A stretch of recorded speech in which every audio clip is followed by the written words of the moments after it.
Welcome to Title Talk with your host, Drew Wishover, entrepreneur, a published author, and owner of Inspired Title Group, along with his co-host and CEO, Amy Maley.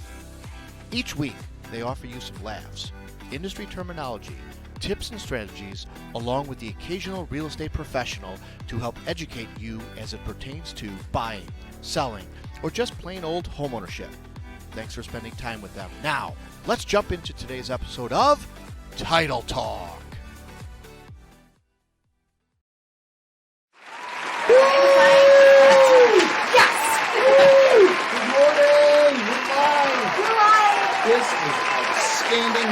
This scenery. This is beautiful. Feel nice a fall day, right? Love Payless in the fall time. Payless in the fall looks exactly like this. Just like that. Like this, right?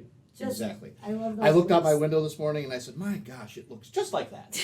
And it's pretty. Yes. Well, good morning, everybody. Welcome to Title Talk. My name's Drew. And my name is Amy. We are your local, fun-filled, action-packed, and friendly title company, Inspired Title Group. The title company that cares. We are the title company that cares. Yes, we are. We are actually, we've got a lot of fun here scheduled today. We got a lot of fun going on. We didn't prep for this, so We did not. No, it's been a very, very taxing week. I'll get out of in case you didn't know what you're watching. I got my big melon out of the way. We are. My face looks big today. It's been a really busy week. It's been an action-packed week. There's been a lot of occurrences and developments, and I think it's just good stuff. And I'm really excited to keep that stuff moving and growing.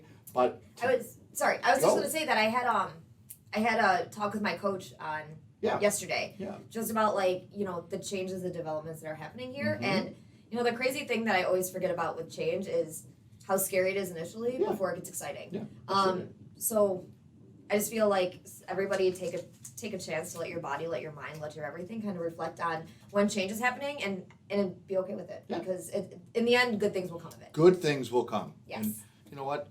Give yourselves a round of applause, and thank you guys for joining us here today. We do this every Thursday, 10 o'clock in the morning, and here we are with our studio producer, Brittany, and Amy, myself.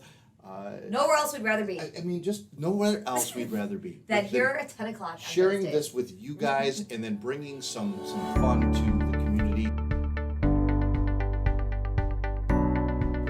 How about we move on to why we do the show? Yes, we are moving into the segment of our title portion of this show, which today we are going to focus on fraud in real estate and closing transactions. We're gonna maybe broaden it out to a little bit of how to keep you safe when it comes to fraud.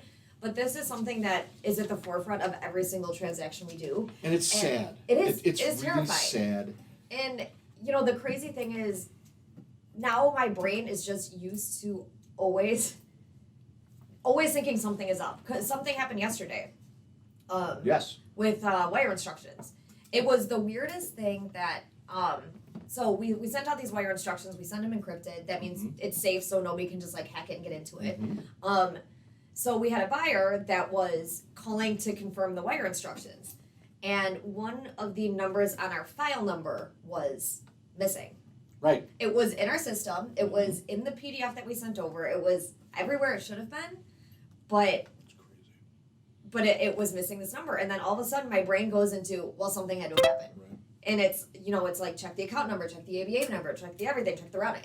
It's insane now that after being in this business for 6 years, it's just how my brain, spirals out of control of, it's fight or flight. It's check everything because, $180,000, $200,000 mistake isn't and little. more. And more. I mean, we can sit here and talk about different stories and different scenarios that have taken place or we've seen in the business and the industry that have really pointed out where a lot of the mishaps have taken place. So let me just give you a quick understanding and an example of what wire fraud is and how it kind of applies to specifically what we do here at Inspired Title. A scenario would be that you're buying a house and you're going to get an email from us, a realtor, An attorney Mm-hmm. to send your funds to the title company to execute your closing. Inspired Title has a process and procedure that we send everything, as Amy mentioned earlier, encrypted, which means that it's just a lot more difficult for them to, I don't Right. want to say impossible, but No, it's a lot but more it's a lot difficult for them safer, to yeah. hack into that, right? Right. So we then ask for you guys to call, and We could tell you to verify the wire Verify. instructions, is what we say.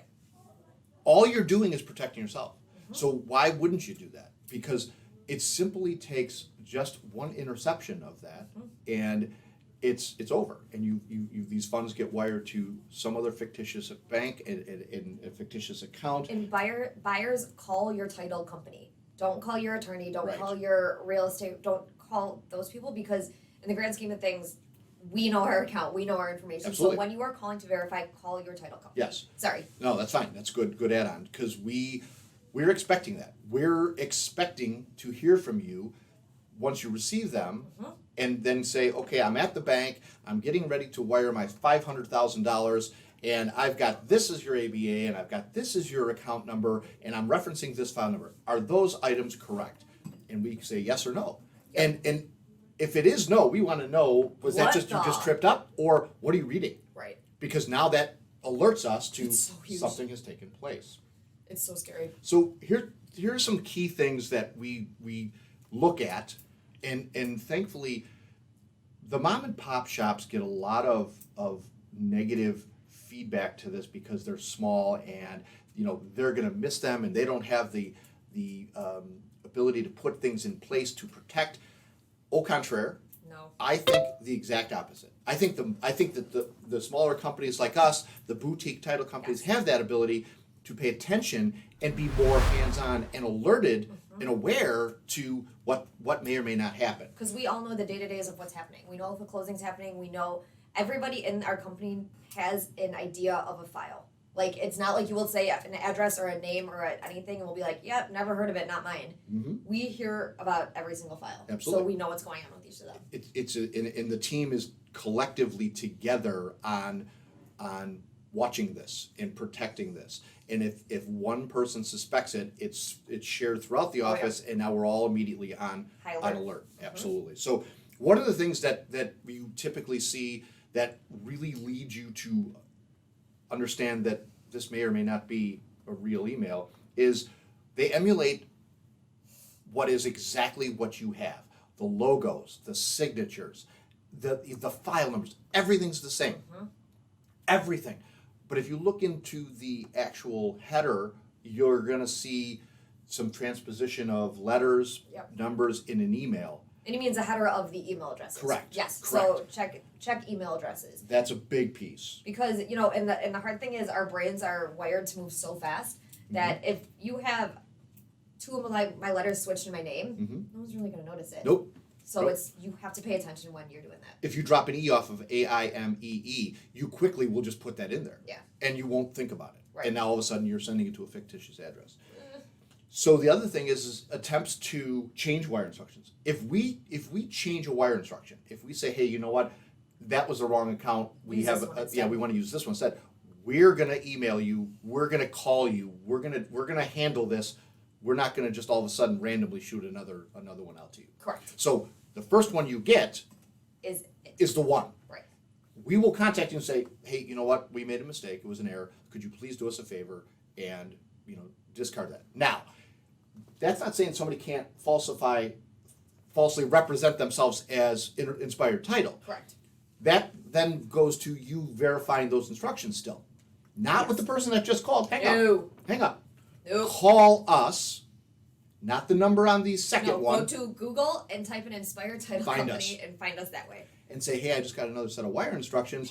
What do we want to, can I confirm these? You say, wait a minute, you just got another set of wire instructions. Why? Again, it alerts us. Okay. Attempts to target specific payments, like payoffs, commissions. It's unfortunate. But our industry, the title industry, is one of the most lucrative industries for money being transferred back and forth, buying and selling houses.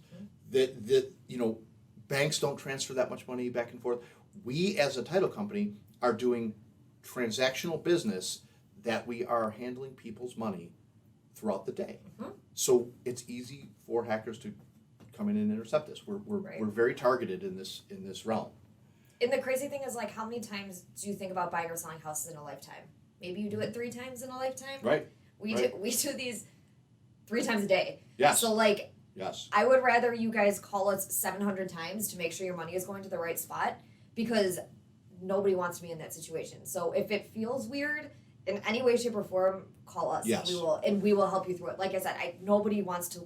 I don't want that on my worst enemy to have I to go have through I something have like this. a story at the end that is rough to read and hear, because it's livelihood, and it really crushes people's financial abilities. But so going into there's the other attempt is they're going to send you an email way prior to your closing date to divert that money to, send your wire now. Wait, it's 4 days before closing. Why would I do that? No. But you know what? We're busy, out of sight, out of mind. Yep. Let me just do this. Yep. No, Nope. no, Nope. we are not prompting that. We are expecting your wire to come the day of, The day of. maybe the night before, Maybe. but typically the day of. Yes. So if you're seeing Several days people, is not common. no, do not do it. Not common at all. Then you've got the ridiculous phishing emails that are out there that are asking you to, change your login information, change your credentials, your passwords, bad grammar, bad spelling, all of that stuff. Those are more obvious, but to some of the older community who aren't as savvy in this computer world, those are the ones they're really attacking. Right. And Right. so, as Amy said, if it looks suspicious, it probably is. Don't fall prey to that. We don't mind taking your calls. I No, promise you. no, and really, Inspired Title has been really part of one or two fraudulent wire scams, and we have averted them heavily. Right. All because of our practices, and all because of the way we exercise our internal workings, and our process and procedures are very, very thorough to help us really catch that up front, because we don't want this to be a problem. Nope. Because really, once you have to chase it, the It's likelihood gone. of recovering it is very, very slim. Yeah. And It's it's a lot of very time, slim. energy, effort, and So to avoid this, let's just go through the summary and conclude my part of it, and then you can talk about yours. yeah, just a little add-on from there. So to avoid being a victim, look closely at your emails. Pay attention that the sender's email address is correct. They're like we said, they're often going to change those things, so pay close attention to that. Watch out for any last-minute changes, any unorthodox practices that would just kind of go, that's weird. You should always get on the phone. Always, always, always get on the phone with someone you trust and have a conversation. Call Inspired directly. It like Amy said, we're never going to say, "Oh Why no, are we don't you want to hear from calling?" you." It's never going to be a hassle. It's never No. going to be a problem. Call before sending any money and confirm those instructions. And do not wire any money until you're sure that information is correct. Yes. Even if you're in a hurry, don't run to the bank. Don't jump on your phone and send that money. Make a phone call. And I think that's the And I think that's hard right now. I It think is. because everyone is so used to everything happening over email, online, fast. that like Mhm. I have to call. Yes. I have to really pick up a phone and talk to a human. Becoming a lost art. It is. It really is. Communication is becoming a real lost And art. I will promise that I do Yeah, that you're a too. product of that, you know. I don't love talking on the phone, but Mm-mm. it's part No. of this job that I'm starting to love and get used to. Yeah, I mean, there's the quick story is nothing more than this couple buying a home, and they are really super excited about it. They just came into a large sum of money through a inheritance. They have 4 children. They're buying the house that they want to accommodate all these with the inheritance money. They wire $916,000 to Wells Fargo. $1,000 for this house. They wire it to Wells Fargo, and the day of the closing, the title company calls them up and says, we're waiting on your proceeds. Where are they? And the husband says that we wired them. They say, well, where did you wire them? They said Wells Fargo. They said we don't have a bank at Wells Fargo. Oh We my god, I bank got at- the willies. We bank at Bank of America. I seriously And have that's just gone. Like, That's there's gone. Nothing you No, can do. so that account, because they, sorry. so the majority of the money, which I found to be odd too, but through the research on this, the majority of the money from the fraud goes to China, and it gets lost in accounts in China. Well, and I was gonna say, and that account that you wired money to is closed, It's gone. and there's no way to track where that went.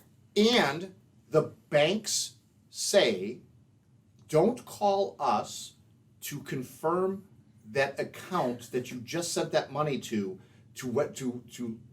determine whether it's legit or not, because we won't tell you.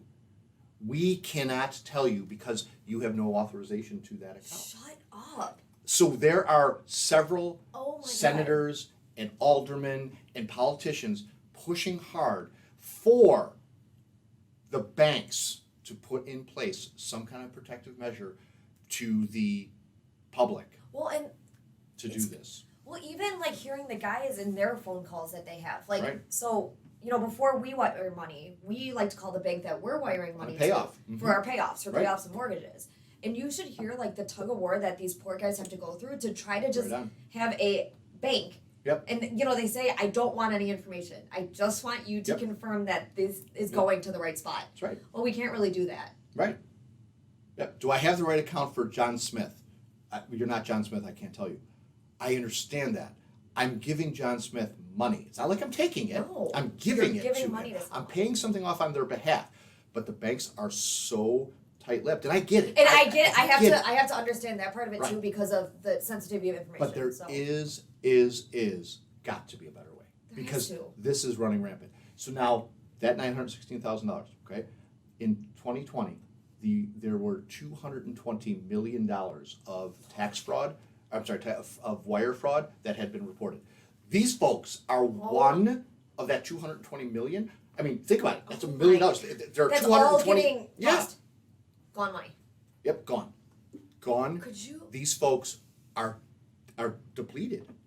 Devastated is not even a word. Oh my God. Their whole financials are gone. They had an inheritance that was left for this purpose. They were excited, and now they're back. They're crushed, Oh, that's so awful.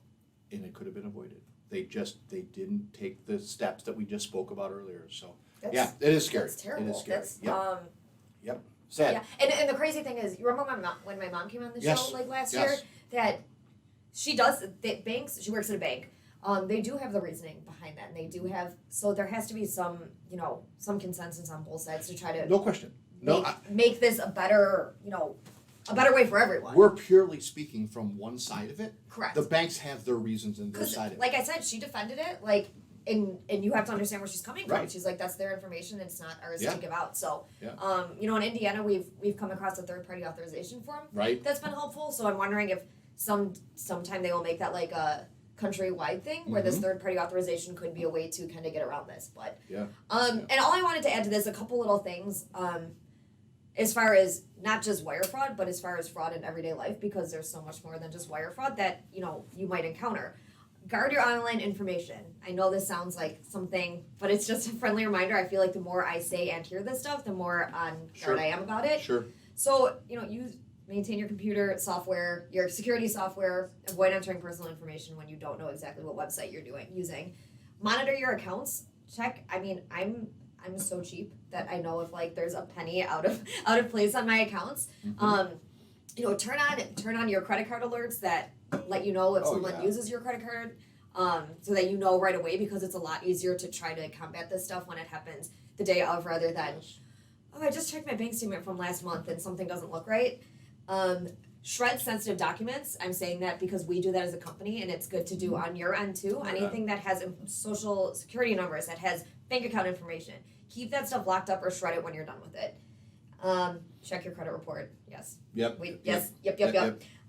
Think twice about sharing your information. And this is another one of those things. Make sure you know exactly who you're contacting and who you are talking to before you share information that could, have a huge impact on your financial stand where you're at in life. Report suspicious activity. If you're getting those weird emails that say, oh, so change your password. I Right. know it's annoying. Dude, we are going through this epidemic of trying to get all of our passwords in order and stuff, and it's a pain in the booty.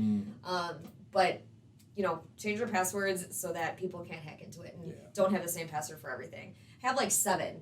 So you can rally off the list of, if one doesn't work, try this one. If one doesn't work, try this one. Mine aren't being hacked. No, I know. Mine are creative. So that was just my little add-in of, the other kind of fraud that you might deal with on a more regular basis because you won't buy houses all the time. So. True statement. Good job. Just a little add-in. There you go, guys. That's our little title talk segment on fraud. We got to do a little title talk. Talk on fraud. So we can now move into wrapping this thing up. Yeah. Almost wrapping it up. But I think you need to write another book so we can stop talking about this one. Well, yeah, right. I need to do that. I have a little free time. I probably have 15 minutes in a day. I can probably just maybe spew a few more things and create another book that I like to call The 2 Hour Difference. Part 2. Guys, if you like any of the segment or any of the content that I'm talking about on this show, if when we've met, you've had good conversation. A lot of what I believe in and what I talk about and what I mentor from is really in this book, the root of making a difference and impacting somebody's life. And I utilize the game of baseball to do that. So very passionate about baseball, very passionate about the coaching and really teaching more about the game, although that we had tremendous success at that and the kids learned. They went on to play high school and college baseball, but they also learned life lessons that were valuable to carry beyond the game. And that, I think, is what's important. And I touch on several of them and give you guys some different outlooks and different viewpoints on what you could look for, maybe some things that you can talk to your son or daughter about. Yep. And it's for coaches, it's for teachers, it's for parents. I mean, it really is for everybody to read, to just get a little bit of inspiration. Or just a person. Because my first time I read through it was just kind of for knowledge, and now I'm reading again for content absorption. There you go. So 2 Hour Difference available on Amazon, and thank you for just being part of that. I appreciate you. So much huge, exciting. So let's go to our quote and let these folks go on with their day. Here we go. All right. Quote of the day. Go ahead. My quote of the day is, great minds discuss ideas, average minds discuss events, and small minds discuss people. Good Very old nice. Eleanor Roosevelt. Very nice. Thank you, Eleanor. So today I give you, you're always one decision away from a totally different life. Decisions. Make them with your Intention. your not emotion. Make them with your assessment of that decision. Make good decisions, but you're always one decision away from just changing your whole life. So I hope you guys enjoyed today. I did. I thought today was great. I did too. I Brett, this enjoyed- was fantastic. Thank you this for was very well done the bulk again. pictures and the pug. Yeah, good job on surprising the host of the show. That's wonderful. We appreciate that.